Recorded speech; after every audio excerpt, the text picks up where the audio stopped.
салом дӯстон ва мухлисони ММА ба канали мо хуш омадед ва имрӯз мо беҳтарин хабарҳои ММАро ҷамъоварӣ кардаем ки пешкашатон менамоем. Дар видео лайк гузоред ва мо оғоз мекунем. дӯстон, тахфифи калон. ин либосое ки дар экран мебинед бо тахфифи 50% метавонед фармоиш диҳед. чунин тахфифот дар як сол як бор мешаванд ва инчунин шонсро аз даст надиҳед. ба сифати либосҳо кафолат медиҳем. худи ҳозир либоси ба таби дилатонро скрин карда дар ватсапи рӯи экран буда нависед то размери худро дарёфт кунед. шуморашон кам дар кам аст. дастсавка ба тамоми Тоҷикистон ва Русия дорем. размкори тоҷик Доробшон Наботов баъди хомӯшии зиёд пас аз бохт дар шабакаи инстаграмаш бо гузоштани расмҳо чунин навиштааст: миннатдории худро ба Дана Уайт ва Каролина Зомби барои имкони муҳорибат дар ЗФН изҳор мекунанд. амалҳои зиёде беиҷро монданд, аммо ман ҳеҷ баҳонае надорам. мехостам ки фикри худро дар бораи маълумоти бардуруғ ки ба Дана Уайт дода шуда буд баён кунам. ман дар бораи бекор кардани муҳорибат чизе нагуфтам ва инро аз интервю шунидам ва он чизе ки ман нагуфтам барояш масъул буда наметавонам. ба пеш ҳаракат мекунам ва чизе ба мо тааллуқ дорад ҳатман мегирем, навиштааст Доробшо. ёдрас мешавем ки размкори тоҷик Доробшон Наботов дар муҳорибае ки имзои қарордодаш бо UFC ба он вобаста буд ба шикаст дучор шуд.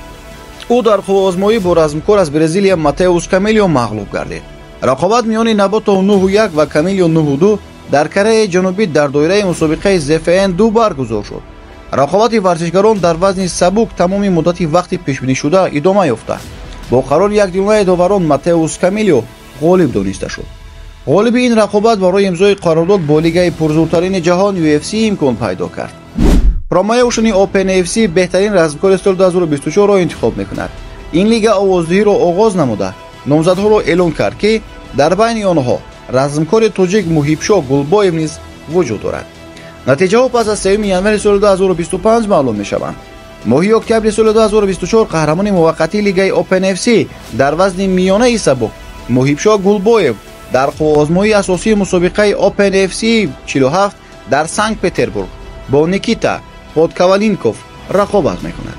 ин қуввозмоӣ тамоми вақти ҷудошудаи ҷараёнро гирифта бо қарори якдилонаи даварон ба фоидаи Гулбоев анҷом ёфт. ҳоло Гулбоев 8 пирӯзӣ ва 2 бохт дорад.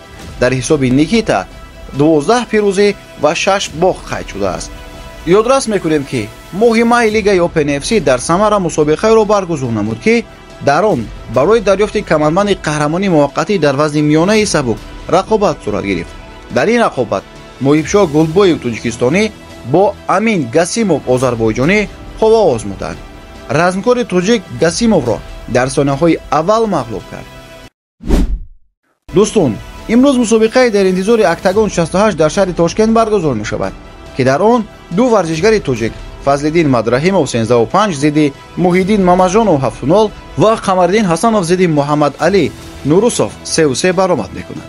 прямои эфири ин муҳорибаро метавонед аз телеграм-канали мо ёбед ки силкаш дар комментария ҳаст. дар мадо обуна шавед ва пеш аз муҳориба ҳатман силкашро мегузорем.